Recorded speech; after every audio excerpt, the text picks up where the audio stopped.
តែអ្នកធ្លាប់អត់ណាតែពេលយើងទៅទៅពេលយើងមានលុយតិចតួចយើងចាយពេលរាប់គិតតែខ្លួនឯងពីលើកមុនអត់ឃ្លានមែនទែនទៅពេលយើងសង្កេតតែពេលយើងមានតិចតួចយើងខំប្រឹងរបស់ដូចយើងក៏ធ្លាប់ហូបខ្ញុំមើលថាបន្ទូចទៅឃ្លាន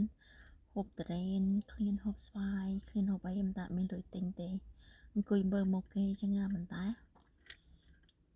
តែពេលធំឡើងមានសមត្ថភាពទិញអូយខំប្រឹងហូប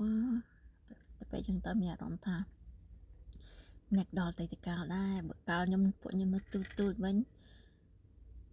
បងប្អូននេះជុំវិញខ្លួនហ្នឹងគេទិញកាទៀមកគេហូបម្នាក់មួយចានតែបើបងប្អូនខ្ញុំវិញកាទៀមួយចានហូប5នាក់ហូបជាមួយបាយកកបើមិនចឹងឲ្យឆ្អែតទេចឹងរឿងកំសត់នៅទូនៅអតីតកាល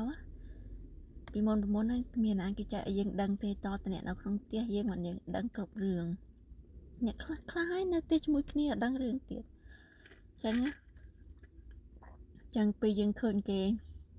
មានបញ្ហាសបាយមានទុកឬមួយក៏លំបាកអីមួយយើងមិនបើយើងមិនដឹងច្បាស់ទេយើងមិនបាច់ចាំនិយាយអីទេយើងចាំតែមើលទៅបានហើយយើងមិនបាច់ឲ្យយោបល់ឲ្យមតិអីទេ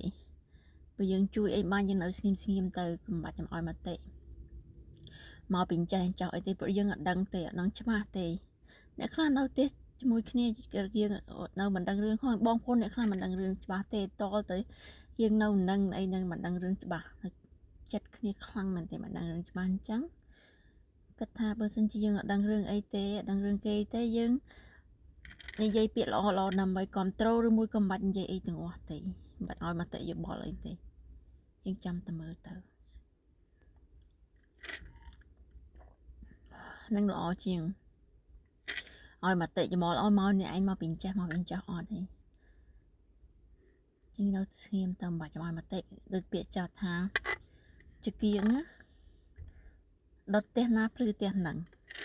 មិនមែនដុតផ្ទះនេះទៅភ្លឺផ្ទះណឯងទេ